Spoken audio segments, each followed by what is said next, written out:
Hi guys, I'm Jesse at strobepro.com, and today we're going to be going through the brand new AD300 Pro from Godox. This is the latest in the Pro series line, which means it's fully compatible with all of our other strobes, our speed lights, and even some of our LED lights now. So you're just going to need an additional trigger, whether that's Canon, Sony, Nikon, Pentax, Fuji, Olympus, or Panasonic, and you're going to have full TTL, full high-speed sync on this light. And like I said, it's fully compatible with all our other system. So we've got a bunch of new features on here. It's a really unique new design. So let's get in depth and see what's in the box. So we're going to open the box here, and inside you are going to have a bunch of paper and our actual case here. So every 300 is going to come with this case, which is really nice. It's compact, it's got some rigidity to it, so it's not going to get damaged. But we're going to be selling these in kits, like in our traveler bag as well. So you might want to pick up that if you're going to have multiple lights and brackets and everything as well. But first off, let's see what's inside. So we've got our zippered pocket up top here. We've got our battery, which might look very familiar if you have the AD200. So it's the exact same form factor. It will actually work with the 200 battery as well. We'll get into that in a minute. We've got our charging cable. This is our spigot bracket. We've got the actual charger. And then the most exciting part, obviously, is the light itself. And you can see right away just how small this thing is. And it's really exciting. So again, the case is really nice. It's all form fitted for everything as well. So we'll put that away and get into the light. So a lot of you are going to be watching this video trying to make the determination, which light should I buy? Should I get the AD200 Pro, which is a little bit less expensive, or should I spend the extra money and go with the AD300 Pro? Well, there's a number of things to consider here. So let's take a look at that. The first thing you're going to notice is the size between the two. So if I stand them up right here, I actually just measured this, and I've put the bare bulb on the 200 just to give it the best comparison to the 300 here. So this is actually 3.5 inches short, actually 3 inches shorter than the AD200. So that is significant on the height there. On the width, you know, it's a little bit taller on the 300, but they're actually, surprisingly close. You've got the extra battery socket down here, or the place where you put the battery in, which makes it a little deeper, but not a whole heck of a lot. I'd say probably about an inch on the width there. Now, the other big difference that you're going to see is the modeling lamp, and we'll turn this on in a minute here. Whereas on the 200, you cannot have the modeling lamp on with the bare bulb unless we switched over to the Fresnel head, which it comes with. But the modeling lamp in the 300 is a 12 watt. It's much more powerful than the 200. And the great thing about this, and this is a first on any of the strobes, this has a bicolor modeling lamp.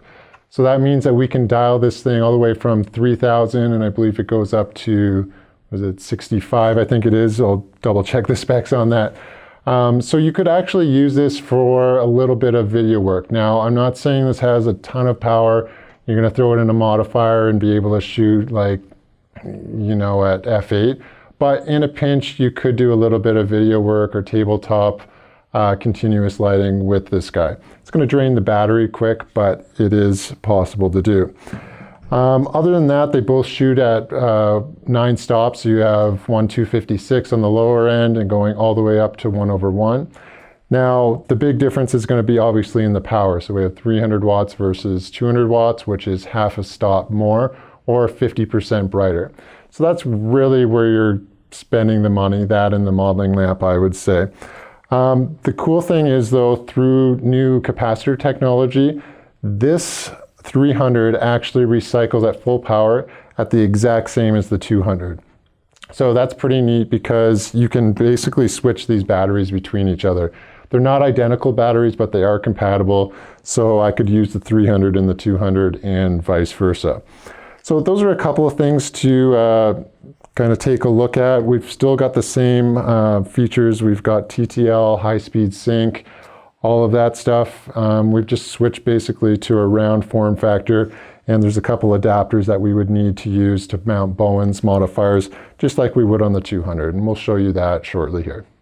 So I've got the reflector and cap back on because that's how it comes in the box, and I'm going to remove that. So there is a warning label. You never want to turn this on with the protective cover on here. This is just for traveling. So please, the first thing you got to do is take this off, because if you start popping that or turn the modeling lamp on, you are going to melt that. It is not a snoot, which some people still to this day think it is. Do not use that as a snoot. We sell those separately.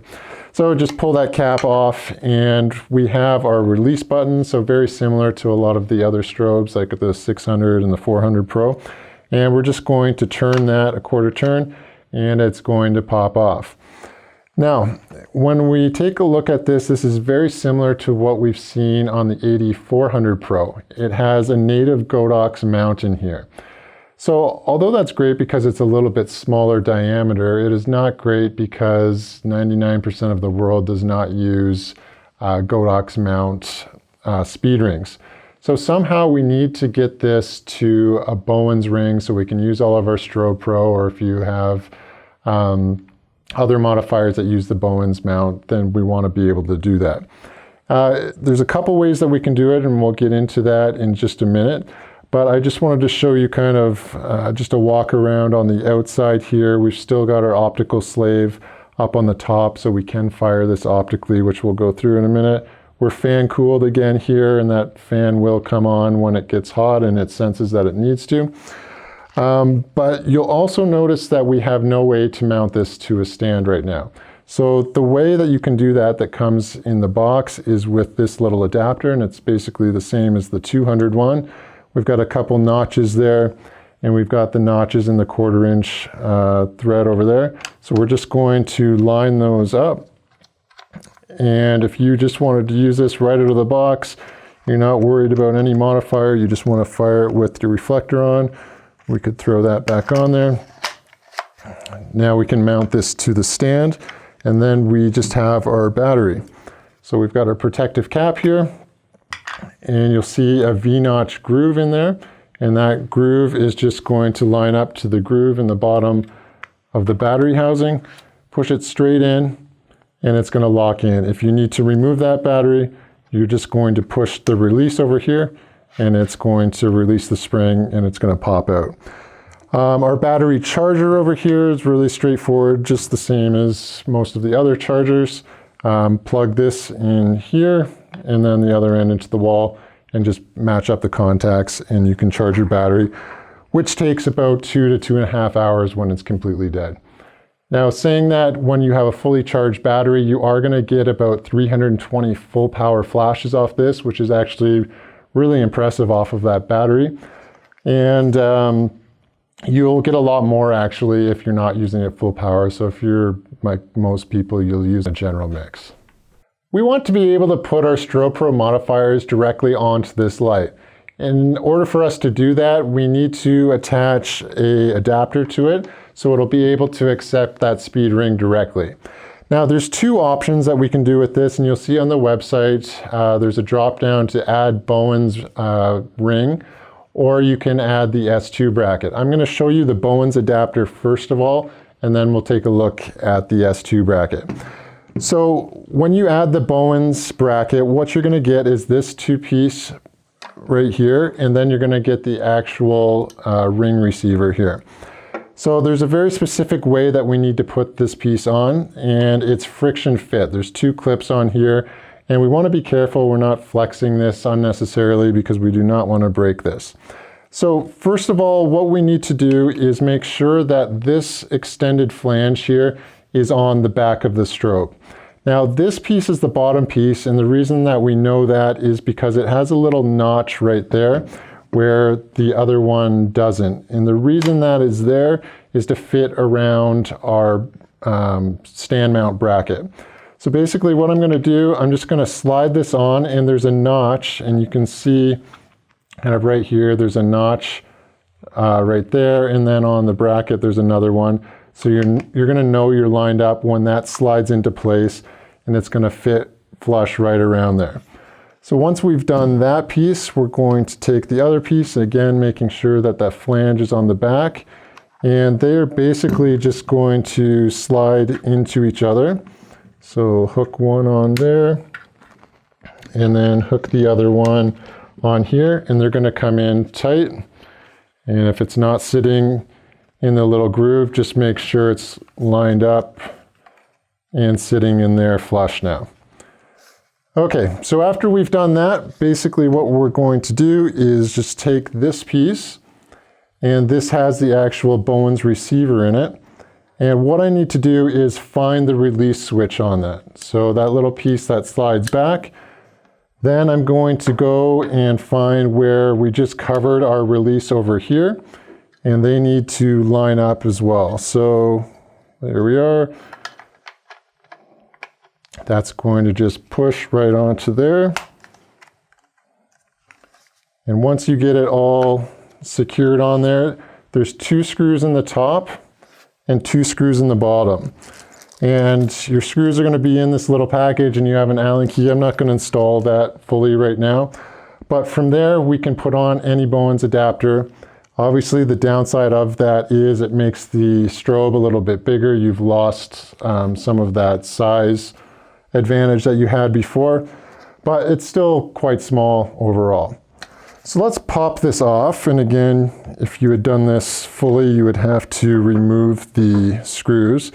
But here's another kind of cool thing. This is a Profoto adapter. So if you happen to have Profoto lights, we also have this for Elinchrom and Broncolor as well. So we would just do the same thing, basically line that up, and then this would push on here, line up the 2 screws. Oops, I'm backwards here. It's going to push on, and now we've created a natural Profoto mount where we could just slip on our Profoto softboxes and stuff directly as well. So that's really cool, and you can add these. They're the same ones that fit the AD300 Pro, so they are interchangeable. If you happen to have a 400, you can use the same ones. So that's the Bowens adapter process, but let's take a look at another process. And I think as we've kind of experimented with this light, most of us at the shop here are kind of leaning towards the other option. What I need to do is I need to take off our stand mount, and we're going to take a look at the S2 bracket. Now this came out about 6 months ago, and it was originally designed for the V1 speedlight, which is a round head. So unlike the old one, it was just flat. You could put speedlights in it. This now has this piece that slides right out of there. So now we could put our V1 in there, but we can also put in this 300 Pro, which is really nice. So we would just go in from the back, make sure we've pulled that all the way up, and I should go up a little bit more. Slide that in. And the really cool thing about this is you can control your depth a little bit more. So if I wanted the modeling or the flash tube to protrude a little bit more into the modifier, I would just slide it forward, or I could slide it back wherever I want. So we'll just tighten that in there. And that's all there is to it, to have our full Bowens catalog of softboxes and different modifiers, reflectors, everything fit directly on this. The other cool thing is we have our stand mount already on there, so that just folds down. And we've got our handle that kind of pushes out of the way. We've got an umbrella mount here as well. And the cool thing is that you could actually just leave this on your modifier. So if you use like a beauty dish all the time, you could just leave this locked on to your beauty dish and in the bag that way. So then this is still going to fit in your case and not take up very much room at all. So those are the 2 options to add our Bowens modifiers on there. Whichever one you select, they're both going to work great. So if you don't care about the extra size, then the Bowens adapter is a great way. Or if you want to save some space, just be a little bit quicker, you could go with this one as well. So I just wanted to demo what I was talking about with the S2 bracket there. I've got a 25-inch beauty dish here, and we've got our Bowens SPEEDRING on there. So like I had said, this will just, we're going to line up the Bowens prongs there, and we could just leave this on. So that's locked on there. We're ready to go already with that. And this would not take up much space at all to fit in your bag that it already comes with. So we could collapse this down really easily just by pushing that. So if you don't want to take up extra space with your light, you want to keep this in like your camera bag or like our traveler bag, not with a bunch of bulky modifiers, you could easily do that and just keep it protected in a more secure bag. But to attach this, I'll just pop this back in again.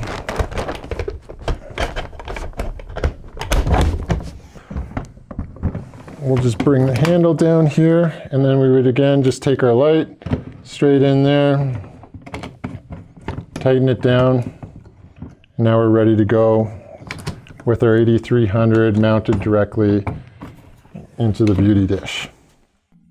So a lot of people always ask us, what stand should I use for a particular light?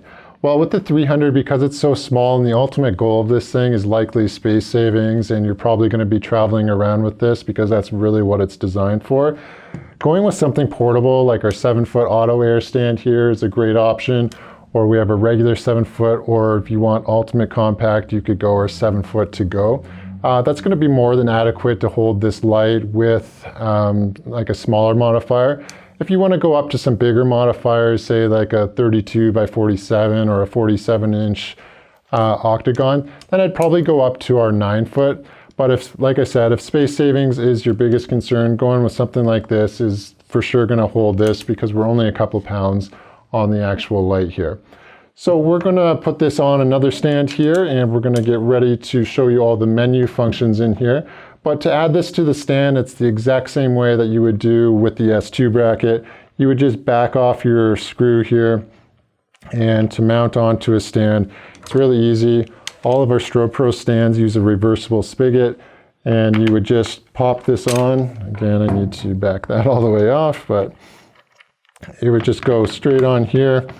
Once it's flush on there, you're just going to tighten it down, and you've got that on like that. Another really popular stand actually is our super boom. So you can send this light way up with just a handheld boom. So if you're at a wedding reception or an event where you don't have the ability or want to put down the stand because it's going to get knocked over, then our super boom is also definitely something you want to take a look at. So we're going to power the light on now, and we do that just by holding the power button. That's so you don't accidentally turn it on when it's packed away in your camera bag. So when we first turn on here, we're going to be in wireless mode. So we're going to turn that off because I'm going to show you how to use the controller with it in a minute. I'm just going to go to my wireless here. And now we're just in manual mode, and that's indicated by the M at the top there. We can also see our battery level over here. We have our auto power off, and we have our beep on. So in its simplest form here, all you would do is go to the actual power wheel over here, and we would just scroll this wheel up. So 1/256 is going to be its minimum power, and that's fantastic for these lights in the Pro series because that enables you to use really fast prime lenses. So a lot of newborn photographers love that because you can get the light down really low in its power level. And as you go up, you can adjust this in 1/3 or 1/10 increments. And 1/1 is going to be full power. So the only way to trigger this in the manual mode without the controller would be as if you plugged in a PC sync cable, which you can do over here, or you could use the optical slave, which is up on the top. And the way that we would do that to turn on S1 or S2, we're just going to go into our menu function here. So this 3 dotted line, which is a new button on this strobe, we're going to push that, and so we're in F1, and we just want to scroll the wheel through. So the second one there is F2, and we can see S1, S2. I'm going to push this wheel in. It's actually a button as well. Once I push it in, it's going to blink, and I would want to turn that to S1 if I didn't have a controller. Now I can just back out by pushing the menu. Now this is looking for another flash to trigger it. So that could be pop-up flash on your camera, another speed light. Basically any light that's within line of sight of this sensor, it's going to fire.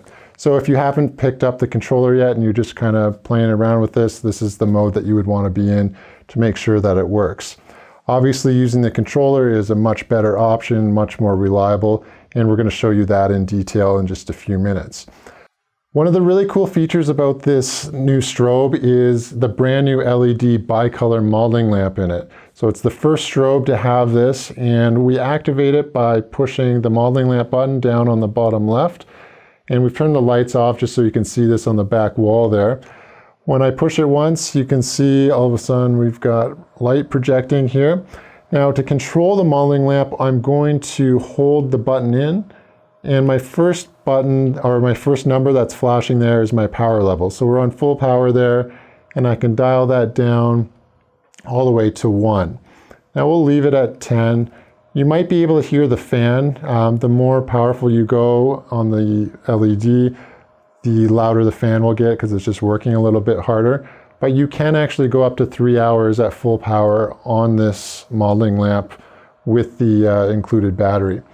So if I click the button again, I'm going to go down to my color setting, and this is going to allow me to go from 3000 all the way up to 6000 degrees Kelvin.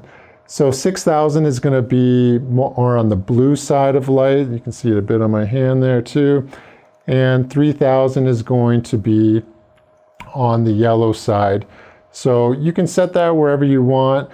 Usually you're probably going to want to keep that somewhere in the middle. I would say 5000 is going to give you like a natural looking light there and better for skin tone. So you can lock that in again, and if we just leave it, it's going to automatically go back out, or we can just push the modeling lamp.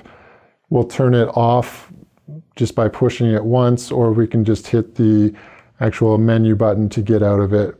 And then our save setting is just going to turn on and off. We're not going to have to go and input that every time. So it's something really cool. You could use this for a little bit of video if you needed to. Obviously, I'm not recommending that this is going to replace like an LED panel or something, but in a pinch, you could do some simple headshot or interview style with this modeling lamp. So with the wireless off though, we can go and push our mode button, and you're seeing that that dimmed out there. That's just a battery saving, so it's going to kind of go in and out here. This is multi-mode. So I'm not going to get too far in depth in this, but we do have another video showing exactly how to use this. Basically, this is if you want to capture one frame. Usually it's a longer exposure. So for example, like a dancer on a stage doing some kind of move, or a skier going off a jump.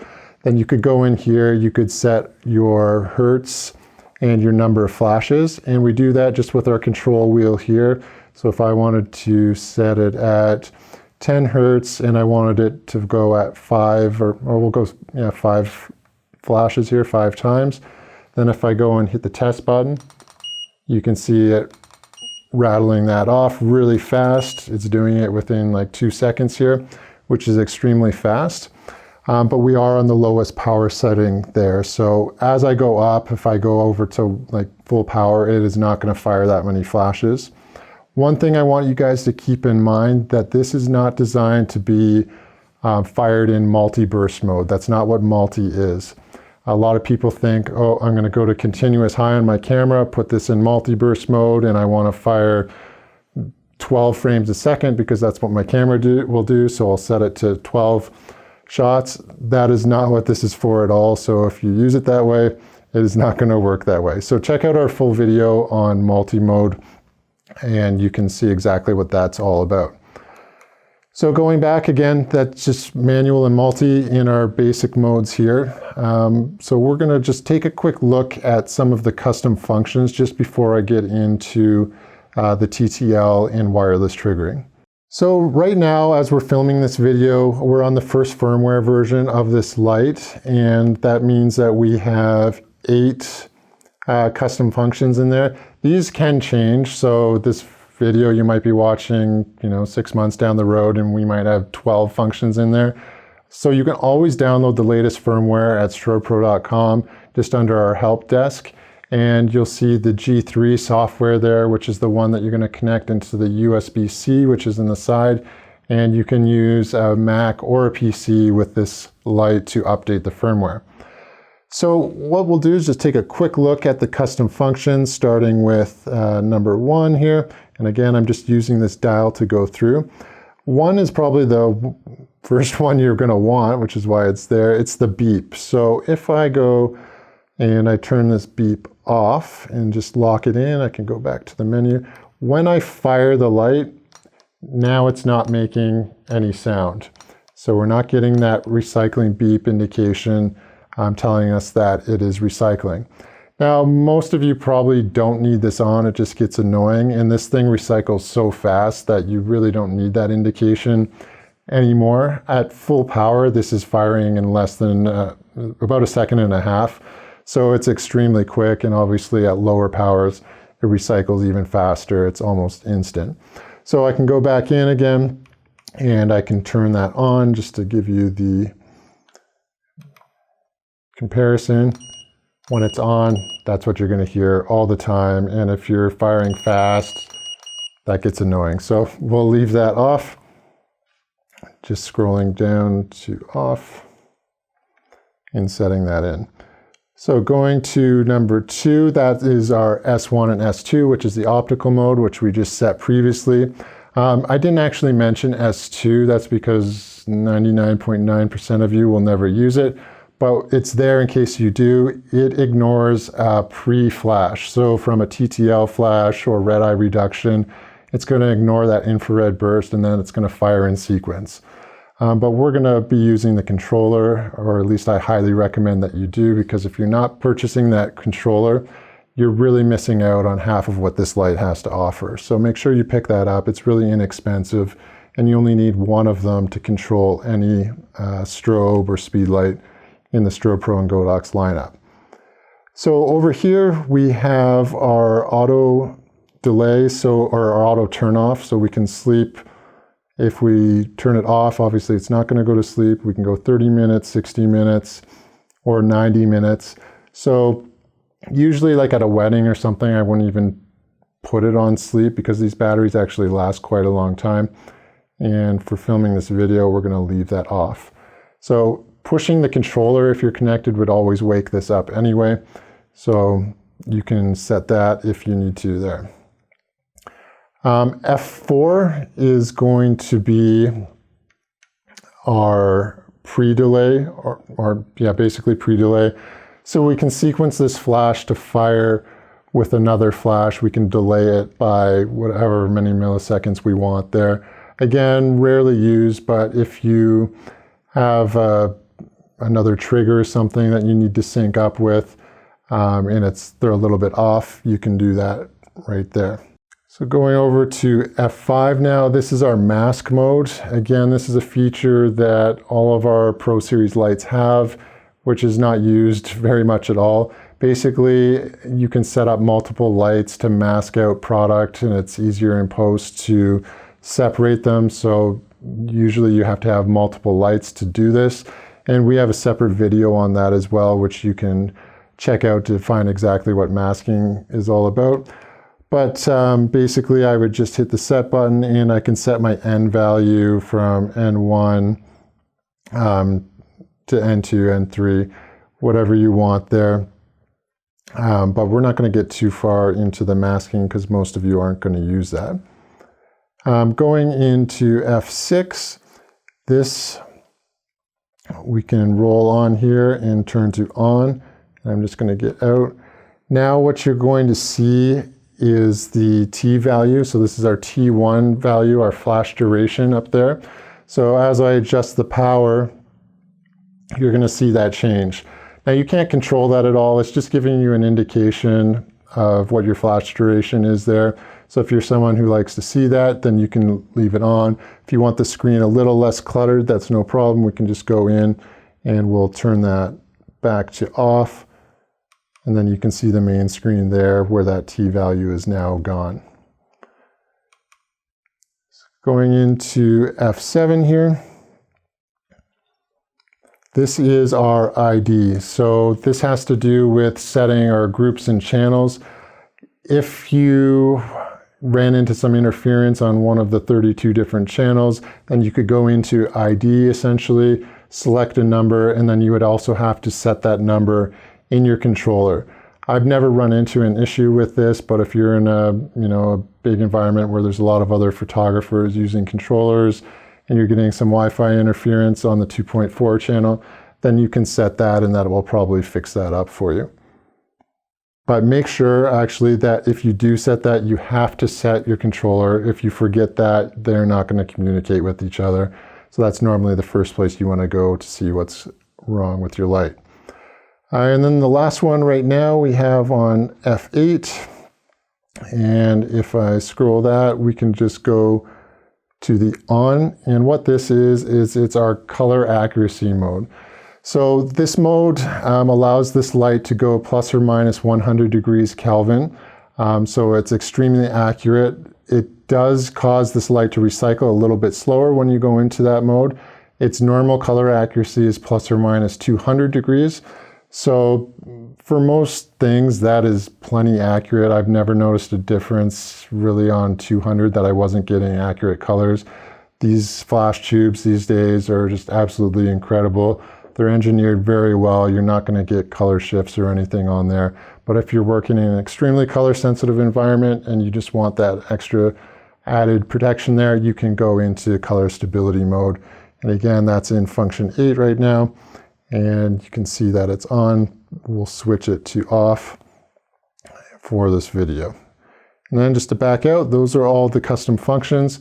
Let's get into taking a look at the controller setup. Now we're going to add the controller, and this is by far the best way to control this light. It's going to allow you to control this in full TTL, high-speed sync, up to 300 feet away.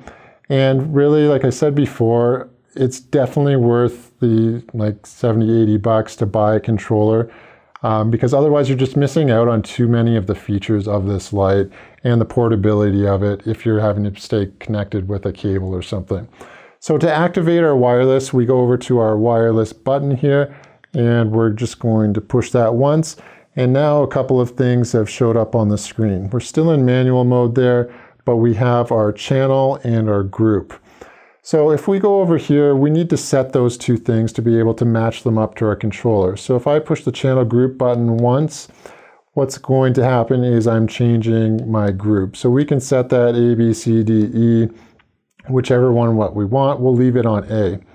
Now I need to set my channel, and I'm going to hold that channel button in, and then it's going to start blinking. I can go over to my scroll wheel here, and we can dial that to wherever we want. We've got 32 main channels here, and we're just going to set it to 1. I can push the button in here on the dial, and now that's locked in. Remember I mentioned before about ID. If you happen to have set an ID earlier, you're going to have to put that onto your controller as well. I've grabbed a XT Pro controller here, and I'm going to try to hold this as still as possible for you guys. Now this will work with any of our controllers, so the XT, the XT Pro here, the X1 or the X2, any of them. You just need one. You're going to match it up with whatever camera brand that you have, and that's going to enable you to have high-speed sync and full TTL right from the controller.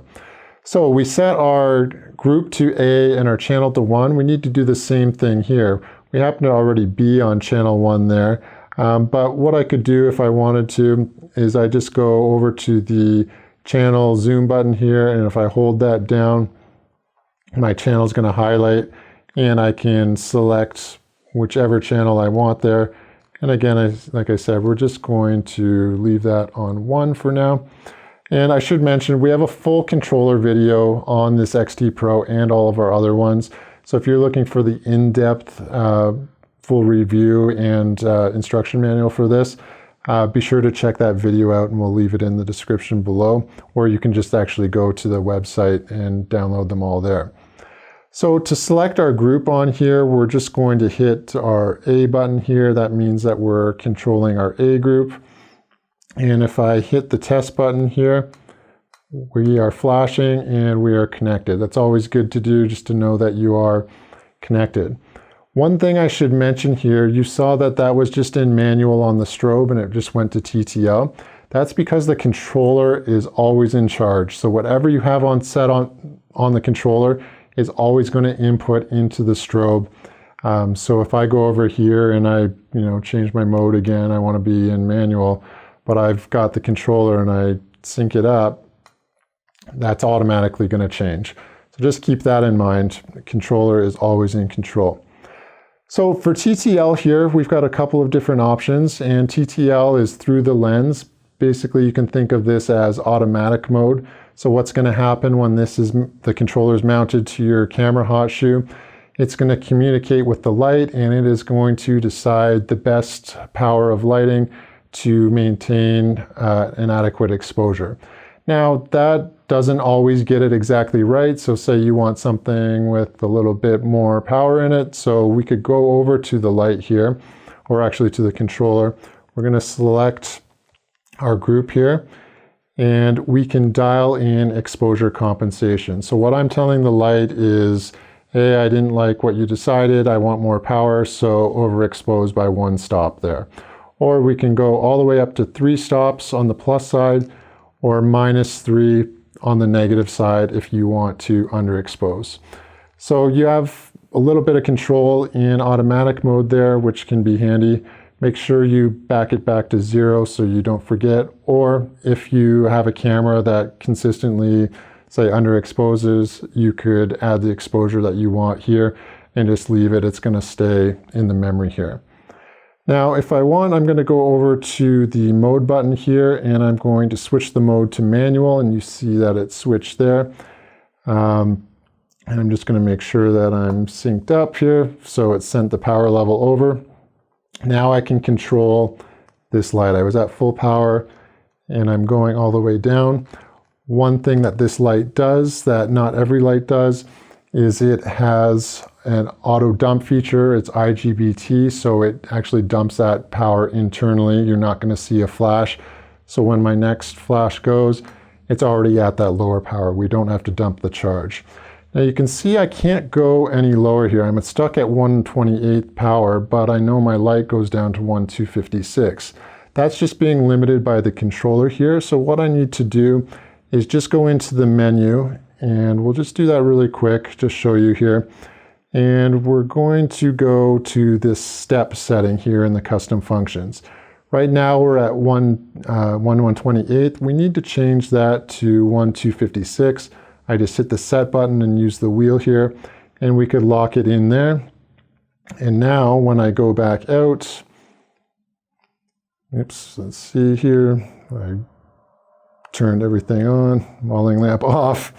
Okay, so now I can go back to my A group here, and I can dial all the way down to 256. That other setting that you saw there, we can control that light in 1/3 or 1/10 increments. Right now we're in 1/3 increments, so you'll see just small steps going up. But if we want to control that even more precisely, just again hit the mode button, or sorry, hit the menu button over here, and we're going to go into our step and then go 1/256/01. And so we'll just get out of the menu again. One more thing I just wanted to show you guys. If you get stuck in the controller, if you're highlighted there, you'll see that we don't have the functions. Just hit the set button and you'll back out to the main menu. And this MOD, that is our modeling lamp. So if I push that, it's going to turn that on. Now it's going to set it to whatever power level and color temperature that we had set in the actual strobe. This is just going to be an all on or all off option. So you can see it turns all the other groups on even though they're not currently functioning. So the last thing that we can do is we can actually go over here, we can hit the mode button, and we can turn this off. The double line means that the light is off. So if we had multiple lights, so a main and a fill, we could turn the main off. It doesn't power it down, it just turns it off so it's not going to fire when you're firing your other light. So again, we've got TTL, our manual off, and we can actually also do multi-burst here. But again, you can check out the full controller video to see exactly all the custom functions and all the features that this controller and the other ones can do. So one more thing on the controller, guys. I'm just going to sync this up again here by hitting my test button. This light is capable of doing high-speed sync, which is fantastic. So you can use it to freeze motion. You can use it to isolate backgrounds and stuff outside in direct sunlight, which is really fun to do. And most of the cameras, when you have your controller on, you have to have a controller to enable high-speed sync. Most of the time when you slide it on and you go over your camera's native shutter speed, which is normally for most cameras 1/200th or 1/250th, you'll just have to check yours. High-speed sync will automatically enable. If it doesn't, we have the sync button over here, and you can just hit sync, and you're going to see the high-speed sync symbol pop up. And normally it would pop up on there. I'm just not connected to a camera right now. But if you need to manually enable high-speed sync, the wireless button, by holding it, will actually turn high-speed sync on there as well. One thing I should mention about high-speed sync is that on the strobe, you're going to be limited to 1/16th power on the lower end. That's just because anything lower than that isn't going to show up in the exposure anyway. So if you're wondering why your power level won't go down below 1/16th of a second, or 1/16th power level, then that's the reason why. You're in high-speed sync. So just turn high-speed sync off if you need to go lower in the power level. So there you go, guys. You now know everything there is to know about the Godox AD300 Pro. This is a fantastic little light. Again, you can see just how small it is here, right beside my Yeti mug. It's actually smaller than that, which is kind of crazy. That much power is packed in here. We've got TTL, high-speed sync, the new bicolor modeling lamp. This battery is super compact as well.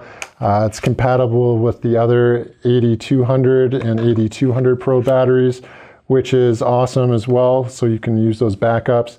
It's going to fit all our Strobepro modifiers. So whether you want to use softboxes or reflectors, you don't have to go out and repurchase all that stuff to use with this light. And the best part is it works into the X system. So whether you've got Strobepro or Godox lights from previous purchases, speed lights, even some of our new LED panels and LED video lights are going to actually work with this controller as well. You definitely want to pick up that controller. It's an investment that's going to control all of your lights. And if you don't have it, you're missing out on half the features of this light. So we've got a number of different packages that are going to be coming online to our website there. So if you want to get multiple lights in our traveler kit or pick up some stands and softboxes with this, it's really just an awesome light. It's a really well all-around light. You can take this anywhere with you, and it's going to shoot pretty much, most portrait, product shots. If you need extra power, you can always upgrade to the AD400 or the 600 or even the brand new AD1200 if you really need to dominate the sun. But I think this fits in a real sweet spot where a lot of you are really going to enjoy this. So check it out at strobepro.com, and until next time, I'm Jesse.